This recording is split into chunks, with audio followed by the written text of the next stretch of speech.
بسم الله الرحمن الرحيم والذين اجتنبوا الطاغوت أن يعبدوها وأنابوا إلى الله لهم البشرى فبشر عبادي الذين يستمعون القول فيتبعون أحسنه أولئك الذين هداهم الله وأولئك هم أولو الألباب. ദുർമൂർത്തിയെ ആരാധിക്കുന്നത് വർജിക്കുകയും അല്ലാഹുവിലേക്ക് വിനയത്തോടെ മടങ്ങുകയും ചെയ്തവരാരോ അവർക്കാണ് സന്തോഷവാർത്ത. അതിനാൽ എന്റെ ദാസന്മാർക്ക് നീ സന്തോഷവാർത്ത അറിയിക്കുക. അതായത് വാക്ക് ശ്രദ്ധിച്ചു കേൾക്കുകയും അതിൽ ഏറ്റവും നല്ലത് പിൻപറ്റുകയും ചെയ്യുന്നവർക്ക്. അക്കൂട്ടർക്കാകുന്നു അല്ലാഹു മാർഗദർശനം നൽകിയിട്ടുള്ളത്. അവർ തന്നെയാകുന്നു ബുദ്ധിമാന്മാർ. അൽഹംദുലില്ലാഹി വഹ്ദഹു വസ്സലാത്തു വസ്സലാമു അലാ മൻ ലാ നബിയ്യ ബഅദഹു വഅലാ ആലിഹി വസഹ്ബിഹി വമൻ തബിഅ റുശ്ദഹു. അമ്മാ ബഅദ്.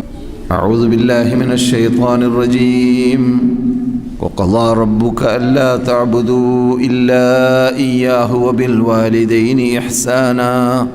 إما يبلغن عندك الكبر أحدهما أو كلاهما فلا تقل لهما أف ولا تنهرهما وقل لهما قولا كريما واخفض لهما جناح الذل من الرحمة وقل رب ارحمهما كما ربياني صغيرا. ನನ್ನ ಸಹೋದರಮಾರೇ, ಸಹೋದರಿಗಳೇ, ಸದಸ್ಯರೇ, ಶ್ರೋതാക്കളെ, പണ്ഡിതന്മാരെ, വിദ്യാർത്ഥികളെ, സർവശക്തനായ അർശിൻ്റെ ഉടമയായ രാജാതിരാജനായ റബ്ബുൽ ഇസ്സത്ത് ജല്ല ജലാലുവിനെ നാം ഓരോരുത്തരും ഭയപ്പെടേണ്ടതുപോലെ ഭയപ്പെട്ട് അവരുടെ ഇഷ്ടപ്പെട്ട ദാസന്മാരായ ദാസികളായി വർത്തിക്കാൻ സദാ പാടുപെടുക. അല്ലാഹു അതിന് നമുക്ക് തൗഫീഖ് നൽകുമാറാകട്ടെ. ഉപദേശങ്ങളിൽ നിന്നിട്ട് ജീവിതത്തിൽ പകർത്താത്ത ഭാഗങ്ങൾ കേട്ടുകഴിഞ്ഞാൽ പകർത്താൻ ശ്രദ്ധ ചെലുത്തുക. അല്ലാഹു സഹായിക്കട്ടെ. പ്രത്യേകിച്ച് പുണ്യഭൂമിയിൽ താമസിക്കുന്നവർ ആ ഭൂമിയുടെ പവിത്രതയെ കാത്തു സൂക്ഷിച്ച് സംരക്ഷിച്ച് ജീവിക്കുവാൻ ശ്രദ്ധ ചെലുത്തുക. അല്ലാഹു അനുഗ്രഹിക്കുമാറാകട്ടെ. സഹോദരന്മാരെ, സഹോദരികളെ, നിങ്ങൾ സെലക്ട് ചെയ്തതായ ഇന്നേക്കുള്ള വിഷയം ബിറുൽ വാലിദൈൻ എന്നതാണ്. അറബി ഭാഷയിൽ മാതാപിതാക്കളോടുള്ളതായ ഇഹ്സാന്, കടമ, ചുമതല, ബാധ്യത എന്നതൊക്കെയാണ്. വളരെ നല്ല വിഷയം. സദാ നാം കേട്ടുകൊണ്ടേ ഇരിക്കാറുള്ളതായ ഒരു സബ്ജക്റ്റ് കൂടിയാണത്. പുതുമയൊന്നും അതിൽ കേൾക്കാനില്ലതാനും, പ്രത്യേകിച്ച് മതവിദ്യാർത്ഥികളെ സംബന്ധിച്ചിടത്തോളം. പക്ഷേ നടപ്പാക്കുന്ന വിഷയത്തിൽ, ജീവിതത്തിൽ പകർത്തുന്ന വിഷയത്തിൽ ആണ് നമ്മളിൽ വീഴ്ച. എല്ലാ കാര്യങ്ങളിലും ഉണ്ടാവാറുള്ളതുപോലെ ബിറുൽ വാലിദൈനിലും നന്നായിട്ട് വീഴ്ച പലരിലും വരാറുണ്ട്. അതുകൊണ്ട് തന്നെ അള്ളാഹുവിൻ്റെ കൽപ്പന അനുസരിച്ച് വദക്കിർ ഫഇന്ന ദിക്റാ തൻഫഉൽ മുഅ്മിനീൻ, സത്യവിശ്വാസികൾക്ക് ഫലം ലഭിക്കും, ഫലിക്കുക തന്നെ ചെയ്യും ദിക്റ എന്നതുകൊണ്ട് പറഞ്ഞത് തന്നെ പറഞ്ഞുകൊണ്ടിരിക്കാതിരിക്കാൻ നിർവാഹമില്ല. ഖുർആൻ്റെ ശൈലി തന്നെ അങ്ങനെയാണ്. ഖുർആൻ്റെ തുടക്കം മുതൽ അവസാനം വരെ പരിശോധിച്ചാൽ പറഞ്ഞത് തന്നെ പലപ്പോഴും അല്ലാഹു സുബ്ഹാനഹു വ തആല ദശക്കണക്കിലല്ല അതിലും കൂടുതൽ പ്രാവശ്യം മടക്കി മടക്കി മടക്കി പറയുന്നുണ്ട്. പക്ഷേ അള്ളാഹുവിൻ്റെ സാഹിത്യ ശൈലി, അള്ളാഹുവിൻ്റെ ഇജാസോട് കൂടിയുള്ളതായ ആ കലാമ്, അതിന് ആസ്വാദനമുണ്ടാകുന്നു. എത്ര തന്നെ മടക്കി പറഞ്ഞാലും ആസ്വാദനം കുറയുന്നില്ല എന്നത് നമുക്കറിയാവുന്ന യാഥാർത്ഥ്യമാണ്. ഏതായാലും ഈ വിഷയം പുതുമയുള്ളതല്ല എങ്കിലും നമ്മെ സംബന്ധിച്ചിടത്തോളം നാം ഒരു ഇൽമിയായ വിഷയം ചർച്ച ചെയ്യാൻ വേണ്ടി തീരുമാനിച്ചു കഴിഞ്ഞാൽ ആ വിഷയത്തിന് അർഹിക്കുന്നതായ അവകാശം നൽകണം എന്നത് നാം ശ്രദ്ധിക്കാറുള്ളതാണ്. അത് അള്ളാഹുവിൻ്റെ തൗഫീഖോടുകൂടി ഈ വിഷയത്തെ സംബന്ധിച്ചിടത്തോളം നിങ്ങൾ പല രൂപത്തിലും പല ശൈലിയിലും നമ്മുടെ പണ്ഡിതന്മാരിൽ നിന്നിട്ട് കേട്ട് പരിചയമുള്ള കാര്യമായതുകൊണ്ട് നമുക്ക് നമ്മുടെ ജീവിതത്തിൽ പകർത്താത്ത കാര്യങ്ങൾ എന്താണെന്ന് പരിശോധിച്ച് നോക്കുക നാം കേട്ടുകഴിഞ്ഞാൽ. എന്നിട്ട് ആ ഭാഗങ്ങൾ പകർത്താൻ വേണ്ടി പരിശ്രമിക്കുകയും ചെയ്യുക. ഖുർആൻ പരിശോധിച്ച് നോക്കിയാൽ ബിർറ് എന്ന വിഷയത്തെക്കുറിച്ച് തന്നെ 14ഓളം പ്രാവശ്യം റബ്ബുൽ ഇസ്സത്ത് ചർച്ച ചെയ്യുന്നതായിട്ട് കണ്ടു. ബിറുൽ വാലിദൈൻ എന്ന വിഷയം പരിശോധിച്ച് നോക്കിയപ്പോൾ 8ഓളം തവണ ഖുർആനിൽ റബ്ബുൽ ഇസ്സത്ത് ചർച്ച ചെയ്തതായിട്ട് കണ്ടു. ഈ ബിർറ് എന്ന വിഷയത്തെക്കുറിച്ച് സഹീഹായ ഹദീസ് തന്നെ 43ഓളം ഹദീസും കാണാൻ സാധിച്ചു. അപ്രകാരം തന്നെ ബിറുൽ വാലിദൈൻ എന്ന വിഷയം പരിശോധിച്ച് നോക്കിയപ്പോൾ 32ഓളം ഹദീസ് സഹീഹായതായിട്ട് തന്നെ കാണാനും സാധിച്ചു. അപ്പോൾ വിശാലമായ 1-2 ക്ലാസ്സുകളിലല്ല, വിശാലമായ മാസങ്ങൾ ചർച്ച ചെയ്യാൻ പറ്റുന്നതായ ഒരു സബ്ജക്റ്റാണ് എന്നർത്ഥം. വളരെ അള്ളാഹു പ്രാധാന്യം നൽകിയതായ സബ്ജക്റ്റാണ് എന്നത് പറഞ്ഞറിയിക്കാൻ ഞാൻ നേരത്തെ ഓതി വെച്ച ആയത്ത് മാത്രം മതി. കാരണം അള്ളാഹുവിൻ്റെ കൂടെയാണ് അള്ളാഹു സുബ്ഹാനഹു വ തആല അവൻ ആരാധിക്കൂ എന്ന് പറഞ്ഞ ഉടനെ അള്ളാഹു മാതാപിതാക്കൾക്കുള്ള നന്മകൾ ചെയ്യൂ എന്ന് കൽപ്പിക്കുന്നത്. അത് തന്നെ ഈ ബാധ്യത വളരെ പ്രാധാന്യമുള്ളതാണെന്ന് പറഞ്ഞറിയിക്കാൻ ദൂരം പോകേണ്ടതില്ല. ഖുർആൻ തന്നെ അത് നമുക്ക് വരച്ച് തന്നിരിക്കുകയാണ്. ആ രൂപത്തിലുള്ള ആയത്തുകൾ ഖുർആനിൽ വേറെയുമുണ്ട്. ഞാൻ ഓതിയ ആയത്ത് മാത്രമല്ല, സൂറത്തുൽ ലുഖ്മാനിലും അങ്ങനെ തന്നെ കാണാവുന്നതാണ്. നാം റബ്ബുൽ ഇസ്സത്ത് ജല്ല ജലാലുവിൻ്റെ ശൈലി നോക്കിയാൽ റബ്ബുൽ ഇസ്സത്തിൻ്റെ കൂടെ നിങ്ങൾ ശിർക്ക് വെക്കരുത്, ആരെയും ശിർക്ക് വെക്കാൻ പാടില്ല എന്ന് പറഞ്ഞതോടൊപ്പം പിന്നെ മാതാപിതാക്കൾക്ക് നിങ്ങൾ നന്മ ചെയ്യുക, അവരുടെ കൽപ്പനകൾ അനുസരിക്കുക, അവരെ നിങ്ങൾ ബഹുമാനിക്കുക, ആദരിക്കുക, അവർക്ക് ഇഹ്സാൻ ചെയ്യുക എന്നതാണ് അല്ലാഹു സുബ്ഹാനഹു വ തആല യോജിപ്പിച്ച് പറഞ്ഞത്. ശിർക്കിനെ ഒഴിവാക്കാൻ കൽപ്പിക്കുമ്പോൾ, അതുപോലെ ഇബാദത്ത് ചെയ്യാൻ കൽപ്പിക്കുമ്പോൾ. ഇസ്തിലാഹി മാന നോക്കുകയാണെങ്കിൽ ലോകവി മാന പറയുക എൻ്റെ പതിവല്ല. കാരണം യഥാർത്ഥത്തിൽ എല്ലാ വിഷയത്തിനും ലോകവി മാന അന്വേഷിക്കേണ്ട ആവശ്യമില്ല. അത് വേസ്റ്റായ ഒരു വിഷയമാണ്. ഇൽമി രംഗത്ത് അത് പ്രത്യേകതയില്ല. ഇസ്തിലാഹി മാന നമുക്ക് പഠിക്കാം. എന്താണ് ഇസ്തിലാഹി മാന? സാങ്കേതിക അർത്ഥം ബിറുൽ വാലിദൈൻ എന്ന് പറയുമ്പോൾ അത് അൽ ഇഹ്സാനു ഇലൽ വാലിദൈൻ വത്തഅത്തുഫു അലൈഹിമ വൽറിഫ്ഖു ബിഹിമ വൽറിആയതു ലിഅഹ്വാലിഹിമ വഅദമുൽ ഇസാഅത്തി ഇലൈഹിമ വഇക്റാമു സദീഖൈഹിമ മിൻ ബഅദിഹിമ. ഇതാണ് ഖുർആനിൻ്റെ ആയത്തുകളിൽ നിന്നിട്ടും പല ഹദീസുകളിൽ നിന്നിട്ടും നമ്മുടെ നേതാക്കൾ മനസ്സിലാക്കിയ രൂപത്തിൽ സാങ്കേതിക അർത്ഥമായിട്ട് നമുക്ക് നാം മനസ്സിലാക്കേണ്ടതായ പ്രധാന പോയിന്റുകൾ ബിറുൽ വാലിദൈൻ എന്ന വിഷയം ചർച്ച ചെയ്യുമ്പോൾ. അൽ ഇഹ്സാനു ഇലൽ വാലിദൈൻ, മാതാപിതാക്കൾക്ക് നാം നന്മ ചെയ്യുക. നന്മ അതിൻ്റെ വിശാലമായ അർത്ഥത്തിൽ കൂടി നാം നന്മ മറ്റുള്ള ആർക്കും ചെയ്യുന്നതിനേക്കാൾ, ഷിട്ടികളിൽ നിന്നിട്ട് ആർക്കും ചെയ്യുന്നതിനേക്കാളും കൂടുതൽ നാം ബാധ്യസ്ഥരാണ്, കടപ്പെട്ടവരാണ്, നമ്മുടെ ബാധ്യതയാണ് അവർക്ക് നന്മ ചെയ്തുകൊണ്ട് ഇരിക്കുക എന്നത്. അതുപോലെ തന്നെ തഅത്തുഫു അലൈഹിമ, അവരോട് വിനയത്തോടു കൂടി പെരുമാറുക, ലുത്ഫോടു കൂടി പെരുമാറുക, റിഫ്ഖോട് കൂടി പെരുമാറുക. ഒരു റിആയത്തുൽ അഹ്വാലിഹിമ, അവരുടെ പ്രശ്നങ്ങൾ പരിഹരിക്കാൻ വേണ്ടി അതിനുള്ള മാർഗങ്ങൾ അത് അന്വേഷിച്ച് കണ്ടുപിടിച്ച് അതിന് പ്രതിവിധികൾ കണ്ടെത്താൻ വേണ്ടി നാം ഒരുങ്ങി തയ്യാറാവുക, പാടുപെടുക. വഅദമുൽ ഇസാഅത്തി ഇലൈഹിമ, അവർക്ക് ഒരു നിലക്കും നമ്മുടെ ഭാഗത്തിൽ നിന്നിട്ട് ദ്രോഹം വരാതിരിക്കാൻ വേണ്ടി അതിൻ്റെ ശൈലി നിങ്ങൾ കേൾക്കാൻ പോകുന്നത് പോലെ അള്ളാഹ് ഉപയോഗിച്ച സാഹിത്യത്തിൽ ഉത്തുംഗ ശൃംഗത്തിലേക്ക് എത്തിയതായ ഖുർആനിൻ്റെ ശൈലിയാണ്. ഉഫ്, അതിനേക്കാളും ചെറിയ പദം നമുക്ക് പറയാൻ പറ്റുകയില്ല അറബി ഭാഷയിൽ. ഛേ എന്ന പദം പോലും അവരോട് പറഞ്ഞു പോകരുത്. അതിനേക്കാളും വലുതെന്താ പറയേണ്ടത്? അതിനേക്കാളും മാതാപിതാക്കളെ വെറുപ്പിക്കുന്ന ഒരു പദപ്രയോഗം നിങ്ങൾക്ക് പറയാൻ പറ്റുമോ? ചെറുത് അതിനേക്കാളും ഇല്ല, അത്രയും ചെറുതുപോലും പറഞ്ഞു പോകരുത് എന്നാണ് റബ്ബുൽ ഇസ്സത്തി ജല്ല ജലാലു പഠിപ്പിച്ചത് നിങ്ങൾ കേട്ട ആയത്തിലൂടെ.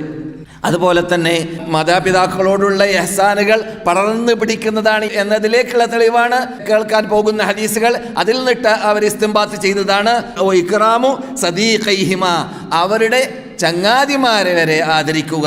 അഥവാ മാതാപിതാക്കൾ കേൾക്കാൻ പോകുന്നത് പോലെ മരണപ്പെട്ട ശേഷവും ജീവിച്ചിരിക്കുമ്പോഴും അവരുമായി ബന്ധപ്പെടുന്നവരെ നാം സ്നേഹിക്കണം. അതെന്താണ്?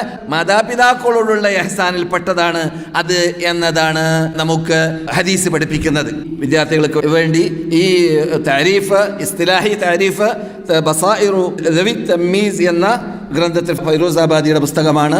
ആ പുസ്തകം പരിശോധിച്ചാൽ കാണാവുന്നതാണ്.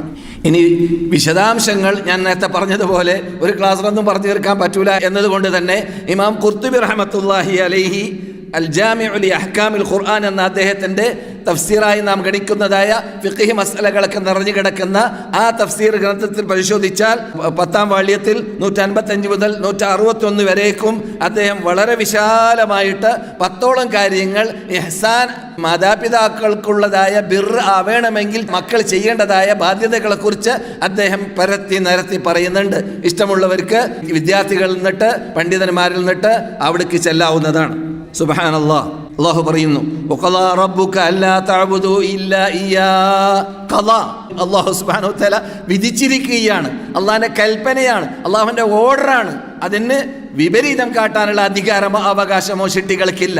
അത്രയും വലിയ കൽപ്പനയാണ്. ഖളാ റബ്ബുക, നിന്റെ നാഥൻ വിധിച്ച വിധിയാണ്. അല്ലാ തഅബുദു ഇല്ലാ ഇയ്യാഹു, അല്ലാഹുവിനെ അല്ലാതെ നിങ്ങൾ ആരാധിക്കരുത്, അവനോടല്ലാതെ നിങ്ങൾ വിളിച്ച് പ്രാർത്ഥിക്കരുത്, അവനല്ലാതെ ആരാധനകളുടെ ഒരു ഇനങ്ങളും നിങ്ങൾ സമർപ്പിക്കരുത് എന്നതായ ആ മെയിൻ തത്വം ഈ മതം സ്ഥാപിക്കാനുള്ളതായ അതിൻ്റെ തറയാണത്, അതിൻ്റെ മെയിൻ അമൂദാണത്. അതില്ലാതെ ഈ ആദർശത്തിന് നിലനിൽപ്പില്ല.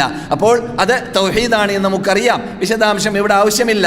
വഖദാ റബ്ബുക അല്ലാ തഅബുദു ഇല്ലാ ഇയ്യാ, ഒരു ഫസ്ൽ അവിടെ ഇല്ല. ആ ഇല്ല ഇയാഹു എന്ന് പറഞ്ഞ ശേഷം അള്ളാഹുവിനല്ലാതെ നിങ്ങൾ ആരാധന സമർപ്പിക്കരുത് എന്ന് ഞാൻ വിധിച്ചിരിക്കുകയാണ്. ഞാൻ പിന്നെ വിധിച്ചത് എന്താണ്? ഒബിൽ വാലിദൈനി ഇഹ്സാന, മാതാപിതാക്കളോട് നിങ്ങൾ ഇഹ്സാൻ ചെയ്യണമെന്നതും എൻ്റെ വിധിയാണ്. സുബ്ഹാനല്ലാഹ്, അതാണ് ഞാൻ പറഞ്ഞത്. ഇതിനേക്കാളും കൂടുതൽ ഈ വിഷയത്തിനുള്ളതായ ഗാംഭീര്യത മനസ്സിലാക്കാൻ വല്ല ശൈലിയും ഒന്നും നമുക്ക് പറഞ്ഞറിയിക്കേണ്ട, ഒരു സാഹിത്യ ശൈലിയോ ഒരു അർത്ഥ ഗാംഭീര്യതയുള്ള പ്രസംഗത്തിൻ്റെയോ ആവശ്യമില്ല. അള്ളയാണ് പറയുന്നത്, ഞാൻ വിധിച്ചതാണ്. ഉടനെ തന്നെ എന്താ വിധിച്ചത്? എനക്കല്ലാതെ ആരാധിക്കാൻ പാടില്ല. അതോടൊപ്പം മാതാപിതാക്കൾക്ക് നിങ്ങൾ അവർക്ക് ചെയ്യേണ്ടതായ ബാധ്യതകൾ നിങ്ങൾ നിർവഹിക്കണമെന്ന് ഞാൻ വിധിച്ചിരിക്കുകയാണ്. അപ്പോൾ എനിക്ക് ആരാധിക്കുന്നതിൽ നിങ്ങൾ വീഴ്ച വരുത്തുമ്പോൾ ഉള്ള ശിക്ഷ പോലെ തന്നെ മാതാപിതാക്കൾക്ക് നിങ്ങൾ കാട്ടുന്നതായ ആ ബാധ്യതയിൽ വീഴ്ച വരുത്തുമ്പോഴും അത് കാരണത്താൽ ലഭിക്കേണ്ടി വരുന്ന ആ അപകടം, ആ പ്രയാസം, ആ ശിക്ഷ അത് ദുനിയാവിൽ നിന്നിട്ടും പരലോകത്തിൽ നിന്നിട്ടും ലഭിക്കേണ്ടി വരുമെന്നതിലേക്ക് സൂചന അതേ ആയത്തിൽ തന്നെയുണ്ട്. ഹദീസിന്റെ സഹായത്തോടു കൂടി ഇഹലോകത്തിൽ തന്നെ മറ്റ് ദോഷങ്ങൾ പോലെയല്ല എന്നാണ്. മറ്റു ദോഷങ്ങളൊക്കെ അല്ലാഹു സുബ്ഹാനഹു വ തആല അതിന് പകരം പരലോകത്തിലേക്കായിരിക്കും എന്ത് ചെയ്യുക? നീട്ടിവെക്കുക. പക്ഷേ മാതാപിതാക്കളെ ദ്രോഹിച്ച ദ്രോഹം അത് ദുനിയാവിൽ നിന്നിട്ട് തന്നെ മക്കൾ അനുഭവിക്കേണ്ടി വരുമെന്നതായ അർത്ഥം കുറിക്കുന്ന ഹദീസുകൾ സമയം കിട്ടുമെങ്കിൽ നമുക്ക് വിശദീകരിക്കുകയും ചെയ്യാം. അപ്പോൾ അതുകൂടി ഇതിൽ സൂചനയുണ്ട് എന്നാണ് ഞാൻ പറഞ്ഞു വന്നത്. ഇമ്മാ യബ്ലുഗന്ന ഇൻദകൽ കിബറ അഹദുഹുമാ, അവരിൽ നിന്നിട്ട് ഒരാൾക്ക് വാർദ്ധക്യമുണ്ടായിക്കഴിഞ്ഞാൽ, പ്രായമുണ്ടായിക്കഴിഞ്ഞാൽ, ഔ കിലാഹുമ, അല്ലെങ്കിൽ രണ്ടു പേർക്കും പ്രായമുണ്ടായിക്കഴിഞ്ഞാൽ, ചിലപ്പോൾ രണ്ടുപേരെയും പ്രായമുള്ളതായിട്ട് ജനങ്ങൾ എത്തിച്ചോളണമെന്നില്ല മക്കൾ. അതുകൊണ്ട് വെവ്വേറെ പറയുകയാണ്. രണ്ടായിരുന്നാലും ഒരാളായിരുന്നാലും പ്രായമുണ്ടായിക്കഴിഞ്ഞാൽ പ്രത്യേകിച്ച് എന്താ അവിടെ പാലിക്കേണ്ടതായ മര്യാദ? ഈ ഇഹ്സാനൊക്കെ ചെയ്യുന്നതോടൊപ്പം, നന്മകളൊക്കെ ചെയ്യുന്നതോടൊപ്പം വയസ്സും പ്രായമുള്ള സമയത്ത് അവർക്ക് താങ്ങാൻ പറ്റുകയില്ല നിങ്ങളുടെ അറപ്പും വെറുപ്പും, അവർക്ക് താങ്ങാൻ പറ്റുകയില്ല നിങ്ങളുടെ ശകാരവും ചീത്തയും, അവർക്ക് താങ്ങാൻ പറ്റുകയില്ല നിങ്ങളുടെ പെരുമാറ്റത്തിലുള്ളതായ ആ വീഴ്ച. അതുകൊണ്ട് അതിൻ്റെ ഏറ്റവും ചെറിയ രൂപമാണ് അല്ലാഹു ഇവിടെ പറയുന്നത്, ഫലാ തഖുൽ ലഹുമാ ഉഫ്, നിങ്ങൾ എന്ന് പോലും പറഞ്ഞു പോകരുത്. മറ്റുള്ള കാര്യങ്ങൾ അടിച്ചു പോകരുതെന്ന് പറയൽ അത് ഒരിക്കലും ഒരു ഉമ്മയെ സംബന്ധിച്ചിടത്തോളം, ഒരു വാപ്പയെ സംബന്ധിച്ചിടത്തോളം ഇസ്ലാമിന്റെ വീക്ഷണത്തിൽ ചിന്തിക്കാൻ പോലും പറ്റാത്തതാണ്. അതുകൊണ്ട് അത് ഏറ്റവും ചെറിയതാണ് അല്ലാഹു സുബ്ഹാനഹു വ തആല സെലക്ട് ചെയ്തത്.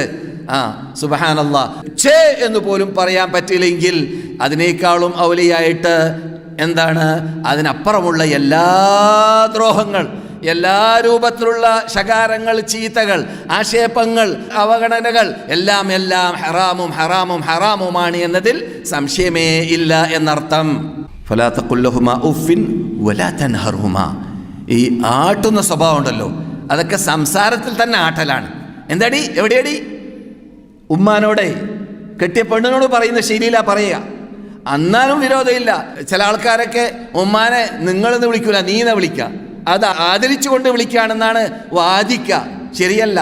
അള്ളാഹുവിനോട് നീ എന്ന് പറയും പോലെയല്ല. അള്ളാഹു ഏകനാണ്. അതുകൊണ്ട് ഭാഷ അടിസ്ഥാനത്തിൽ അള്ളാഹുവിനോട് നിങ്ങളെന്ന് പറയുമ്പോൾ അള്ളാഹുലേക്ക് ശിർക്ക് വെക്കൽ വന്നു പോകുമെന്നതുകൊണ്ട് അങ്ങനെ വേണ്ടാന്ന് വെച്ചതാണ്. ഉമ്മ അങ്ങനെയല്ലല്ലോ.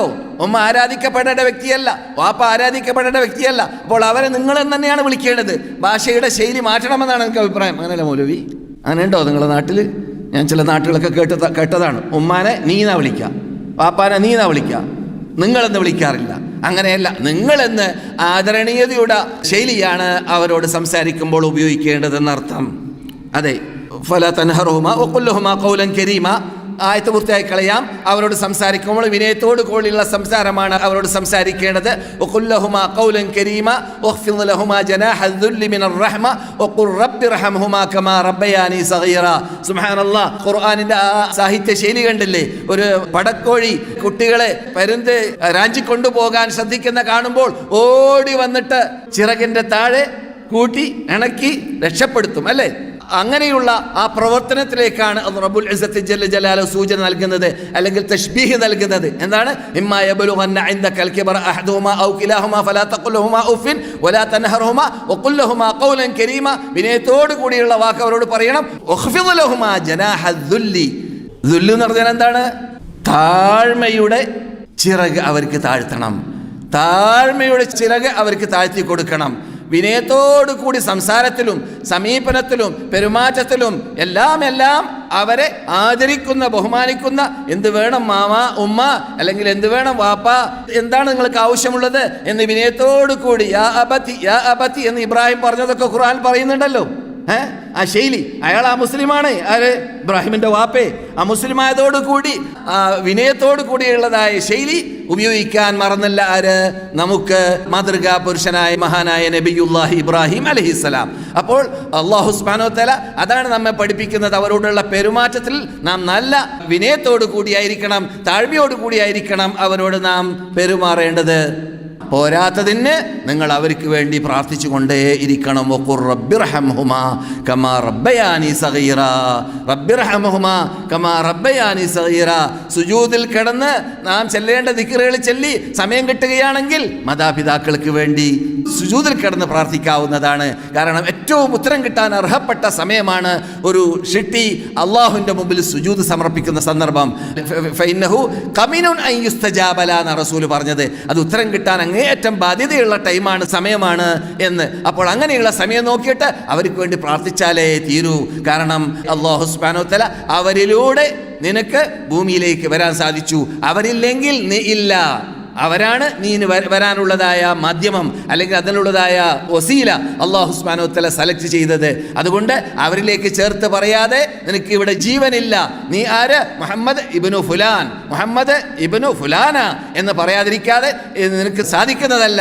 അതുകൊണ്ട് അവരെ ഒഴിവാക്കുക എന്നത്, അവരെ മറക്കുക എന്നത്, അവരെ സ്മരിക്കാതിരിക്കുക എന്നത്, അവരെ അവഗണിക്കുക എന്നത് ഒരിക്കലും കുട്ടികളെ സംബന്ധിച്ചിടത്തോളം യോജിതമല്ല, യോജിച്ചതേ അല്ല.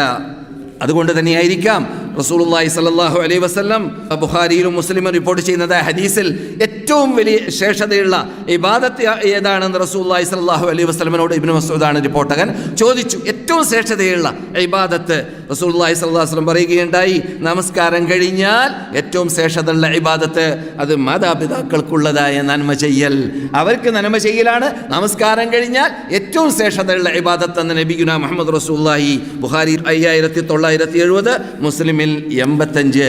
ഈ ഹദീസ് റിപ്പോർട്ടകൻ ഇബ്നു മസ്ഊദാണ്.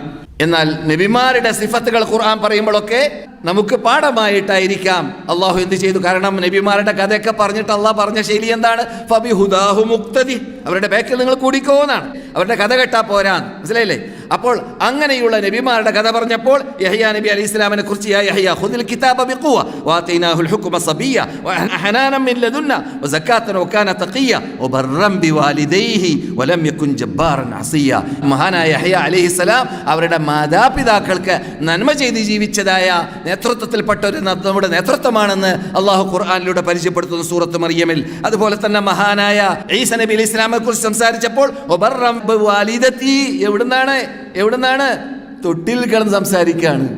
ഇന്നി അബ്ദുല്ലാഹ് ആതാനിയൽ കിതാബ് വജഅലനി നബിയ്യ വജഅലനി മുബാറകൻ ഐനമാ കുൻതു വഔസാനി ബിസ്സലാത്തി വസ്സകാത്തി മാ ദുംതു ഹയ്യ വബർറൻ ബിവാലിദതി. അവിടെ വാലിദയ്യ എന്ന് പറഞ്ഞു. കാരണം യഹ്യാ നബി അലൈഹി ഇസ്ലാമിന്റെ മാതാപിതാക്കളുണ്ട്, ഇവർക്കോ മാതാവ് മാത്രമേ ഉള്ളൂ. അതുകൊണ്ട് വബർറൻ ബിവാലിദതി, എൻ്റെ ഉമ്മാക്ക് നന്മ ചെയ്യാൻ എന്നോട് അല്ലാഹു സുബ്ഹാനഹു വ തആല കൽപ്പിച്ചിട്ടുണ്ട്, എന്നെ ദൂതനാക്കിയിട്ടുണ്ട്, ഞാൻ അല്ലാഹുവിന്റെ അടിമയാണ് എന്നൊക്കെ ലോക ക്രിസ്ത്യാനികളും ലോക മനുഷ്യരാശിയും ആ സകലം കേൾക്കാൻ വേണ്ടിയിട്ട് മഹാനായ ഈസ നബി അലൈഹി സ്വലാം തൊട്ടിൽ കിടന്നുകൊണ്ട് സുബ്ഹാനല്ലാഹ് ആ കുട്ടിയായ സന്ദർഭത്തിൽ ലോകത്തോട് സംസാരിച്ച സംസാരത്തിൽ അല്ലാഹു ഉൾക്കൊള്ളിച്ചിരിക്കുകയാണ്. എന്ത്?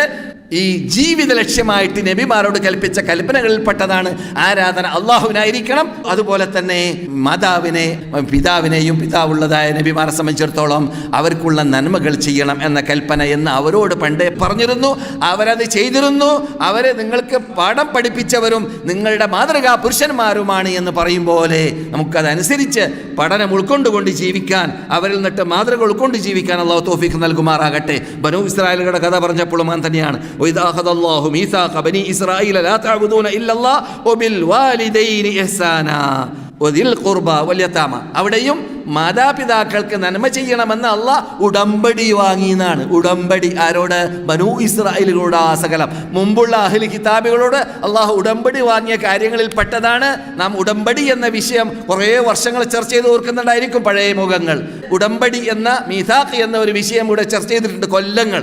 ആ ഉടമ്പടിയിൽ അള്ളാഹു സുബ്ഹാനഹു വ തആല ആ ബനൂ ഇസ്രായേലുകളോട് ഉടമ്പടി നടത്തിയപ്പോൾ അത് അള്ളാഹുവിനായിരിക്കണം ആരാധന എന്ന ആ ഉടമ്പടിയോടൊപ്പം അവരോട് ഉടമ്പടി ചെയ്തതിൽപ്പെട്ടതാണ് എന്ത്? മാതാപിതാക്കൾക്ക് നന്മ ചെയ്യണം എന്നതായ ഭാഗം. സഹോദരന്മാരെ, സഹോദരികളെ, അള്ളാഹു ഖുർആനിൽ നിരത്തി പരത്തി പറഞ്ഞ വിഷയമാണെന്ന് ഞങ്ങളെ കേൾപ്പിച്ചു. 8ഓളം ആയത്തുകളിൽ ബിറുൽ വാലിദൈനെ തന്നെ പറഞ്ഞിട്ടുണ്ട്. 14ഓളം ആയത്തുകളിൽ പൊതുവെ ബിറിനെ കുറിച്ച് സംസാരിക്കുന്നുണ്ട്. നിങ്ങളെ ഞാൻ കേൾപ്പിച്ചു. അത്രയും പ്രാധാന്യമുള്ള വിഷയമായതുകൊണ്ട് തന്നെ റസൂലുള്ളാഹി സ്വല്ലല്ലാഹു അലൈഹി വസല്ലമയുടെ അടുക്കൽ ആരെങ്കിലും ബൈഅത്ത് ചെയ്യാൻ വേണ്ടി വന്നാൽ ബൈഅത്ത് ചെയ്യുമ്പോൾ തൗഹീദും പ്രധാനപ്പെട്ട ഉടമ്പടി ചെയ്യേണ്ട പദങ്ങളൊക്കെ പറഞ്ഞു കഴിഞ്ഞാൽ പിന്നെ ഒരു അവസരത്തിൽ ഒരു യമനിൽ നിന്നിട്ട് വന്നതായ സഹാബിയോട് ജിഹാദിൻ്റെ കാര്യമോ എന്ന് ചോദിച്ചു. അതെ, ജിഹാദ് ചെയ്യാൻ ഞാൻ തയ്യാറാണ്. അപ്പോഴോ? എന്നാൽ പിന്നെ തിരക്കേടില്ല, ഉടമ്പടി ചെയ്യാൻ അർഹനാണ് എന്നർത്ഥം റസൂലിൻ്റെ ചോദ്യത്തിൽ നിന്നിട്ട്. അപ്പോൾ ഉടമ്പടി ചെയ്യാൻ പോകുമ്പോൾ റസൂലുള്ളാഹി സ്വല്ലല്ലാഹു അലൈഹി വസല്ലം പെട്ടെന്ന് ബാധ്യതയോർത്തു.